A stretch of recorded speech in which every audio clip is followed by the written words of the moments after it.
अस्सलामुअलैकुम, क्या हाल है। उम्मीद है खैरियत से हैं। अच्छा, अमेरिका के अंदर गाड़ी रखने का क्या खर्चा हो सकता है या उसकी मेंटेनेंस करवाने का क्या खर्चा हो सकता है, इस वीडियो के अंदर उस हवाले से बात करेंगे और एक ओवरऑल मैं आपको आइडिया दूंगा अपने एक्सपीरियंस, अपनी ऑब्जर्वेशन की बुनियाद पे कि यहाँ पे गाड़ी रखने का क्या खर्चा हो सकता है और ऑन एवरेज एनुअल बेसिस पे क्या खर्चा आता है।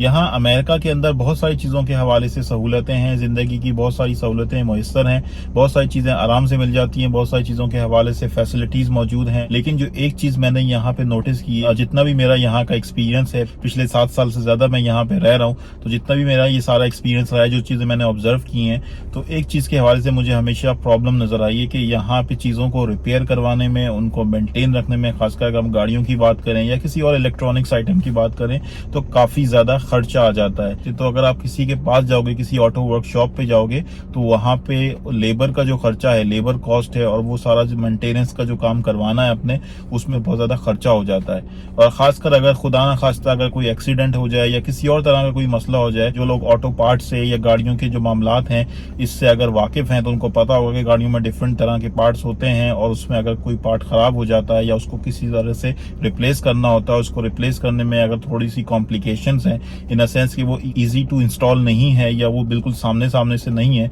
और गाड़ी को उसमें लिफ्ट करना है या कुछ और इस तरह की कोई एक्टिविटी करनी है, उसमें थोड़ा टाइम ज्यादा लगना है, उसमें फिर जो लेबर कॉस्ट है वो अच्छी खासी लग जाती है। तो गाड़ियों की मेंटेनेंस के हवाले से, गाड़ियों को रखने के साथ साथ जो खर्चे आते हैं वो बहुत आते हैं। यानी कि सिर्फ गाड़ी लेने का खर्चा नहीं है, गाड़ी जब आप ले लेते हो तो उसके साथ साथ उसको चलाना, उसको अप एंड रनिंग रखना, उसकी मेंटेनेंस करना, इन सारी चीजों के हवाले से जो एनुअल बेसिस पे जो खर्चे आ रहे होते हैं वो बहुत होते हैं। उसमें रजिस्ट्रेशन की कॉस्ट है, एनुअल इंस्पेक्शन करवानी पड़ती है, एनुअल लाइसेंस प्लेट रिन्यूअल की कॉस्ट है, जो रजिस्ट्रेशन की कॉस्ट जिसको कह सकते हैं, जिसमें प्रॉपर्टी टैक्स भी होता है साथ साथ, और इसी तरह से जो एनुअल इंश्योरेंस है वो अच्छी खासी होती है। फिर खुदा न खास्ता गाड़ी के साथ कोई मसला हो जाए, कोई डैमेज हो जाए, कोई रिपेयर करवानी हो, कोई टायर का मसला हो जाए, टायर रिप्लेस करवाना हो, तो उसका खर्चा है वो अच्छा खासा खर्चा हो सकता है। उसके हवाले से ही मैंने एक वीडियो बना के शेयर की थी।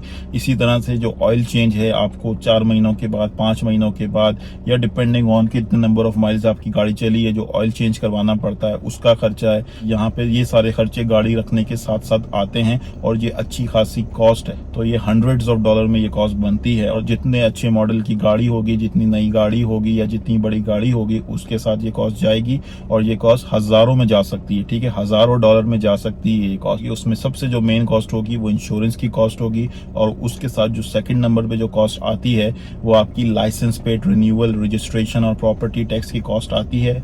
और इसमें जब बाकी कॉस्ट आप ऐड करते हो तो ये $1000 से $2000 तक ये कॉस्ट जा सकती है।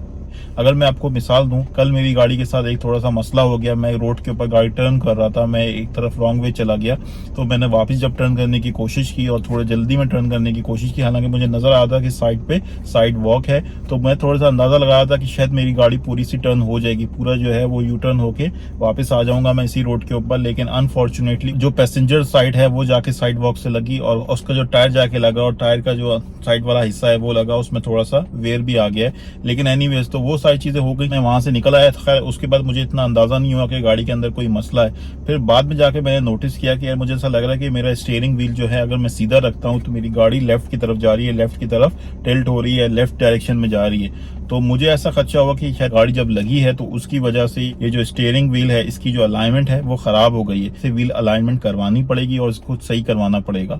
तो आज सैटरडे का दिन था, यहाँ पे वर्कशॉप्स ओपन होती हैं, ऑटो वर्कशॉप्स हैं, तो उनके पास मैं चेक करने के लिए गया कि वहां पे व्हील अलाइनमेंट के क्या चार्जेस हैं। तो मैंने मुख्तलिफ जगहों से रेट लिए, ऑनलाइन जाके जो टोयोटा डीलरशिप है वहां से भी पता किया, तो मुझे ये पता चला कि $100 के अराउंड खर्चा आएगा व्हील अलाइनमेंट करवाने का। यानी कि अगर व्हील अलाइनमेंट करवानी है तो उसके लिए $100 लगेंगे और प्लस फिर टैक्सेस मिला के तकरीबन $110-115 बन सकते हैं। तो 2-3 जगहों से फिर मैंने रेट लिए और फिर मैंने एक जगह को सेलेक्ट किया और इसको मैंने कहा कि अगर आपके पास कोई कूपन है, कोई डिस्काउंट दे सकते हैं तो वो आप इस पर अप्लाई कर दो और फिर व्हील अलाइनमेंट कर दो। तो तकरीबन 12:30 के आसपास जो है वो मैंने वहां पे एंट्री की और उसने मुझे आई थिंक $10 का कोई कूपन था वो अप्लाई की, और टोटल जो चार्जेस बने मेरे वो $96 के बने, $96 के बने। तो आप इमेजिन कर सकते हैं कि व्हील अलाइनमेंट करवाने में इतना खर्चा यहाँ पे आ जाता है। तो खैर वो व्हील अलाइनमेंट करवाई और अच्छा खासा उसमें टाइम लग गया। तो ये भी एक थोड़ा सा मसला है कि अगर आप कहीं पे चले जाते हो तो आपको टाइम अच्छा खासा लग जाता है। ऑब्वियसली पाकिस्तान के अंदर कराची के हवाले से ही बात करें तो वहाँ पे भी चीज़ों में बहुत ज़्यादा ख्वारी हो जाती है, टाइम लगता है। लेकिन यहाँ पे भी मैंने नोटिस किया है कि जब भी कोई गाड़ी का कोई मसला आता है, गाड़ी की कोई मेंटेनेंस का कोई मसला आता है, ऑयल चेंज के अलावा अगर आपने अपॉइंटमेंट ले ली है लेकिन उसके बावजूद भी उसमें भी रश होता है तो उसमें भी डिले हो जाते हैं। बहुत दफ़ा ऐसा हुआ है कि घंटों लग जाते हैं। अगर अपॉइंटमेंट के बगैर जाऊँ तो शायद ज़्यादा टाइम लग जाता है, और अगर अपॉइंटमेंट के साथ जाएँ तो शायद फिर हो सकता है कि वो आपको उस स्लॉट में फारिग कर दें। लेकिन उसमें भी ओवरऑल मैं एक्सपीरियंस के हवाले से बात करूं तो टाइम बहुत ज़्यादा लग जाता है। और दूसरा, लेबर की जो कॉस्ट है वो बहुत ज़्यादा आती है। जैसे मैंने भी आपको बताया कि व्हील अलाइनमेंट की जो कॉस्ट है वो तकरीबन $96 के आसपास मैंने दिए हैं, इंक्लूडिंग टैक्सेस। तो खैर एनीवेज, ये सारी चीज़ें बताने का मकसद ये है कि एक तो यहाँ पे जितने भी एक्सपीरियंसेस रहे हैं, खासकर गाड़ियों की मेंटेनेंस के हवाले से, गाड़ियों का कोई काम निकल कर आ जाए तो उसमें खर्चा अच्छा खासा हो जाता है। खासकर टायरों के हवाले से बात करूँ, अगर आपकी गाड़ी का टायर पंचर हो जाए और उसमें अगर कोई कील वगैरह घुस जाए, कोई मेटल का कोई पीस घुस जाए और अगर वो रिपेयरेबल ना हो, उसको ऊपर से पैच नहीं किया जा सकता और अगर टायर रिप्लेस करना पड़ जाए तो उसमें बहुत ज्यादा खर्चा आ जाता है। उसके हवाले से भी मैंने एक पहले वीडियो बना के शेयर की थी। इसके अलावा भी मुझे बहुत सारे एक्सपीरियंसेस और भी हुए हैं टायर पंचर के हवाले से। तो इन सारी चीजों के ऊपर खर्चा बहुत ज्यादा आ जाता है। तो यहाँ पे जो लेबर की कॉस्ट है और जो टाइम लगता है वो बहुत ज्यादा लग जाता है। तो यहाँ यूएसए के अंदर भी ये सीन है भाई। अगर कोई पाकिस्तान में देख रहा है तो मैं आपको बता दूं कि अगर यूएसए के अंदर भी गाड़ी का कोई काम निकल आए तो पाकिस्तान के अंदर तो शायद इतने पैसे नहीं लगेंगे। अगर मैं आपको डॉलर्स के पैसे बता रहा हूँ तो यहाँ पे ज्यादा पैसे लग जाते हैं। इवन अगर कोई मामूली सा भी काम हो तो उसमें भी अच्छे खासे पैसे लग जाते हैं। टायर की कॉस्ट बहुत ज्यादा हो गई है।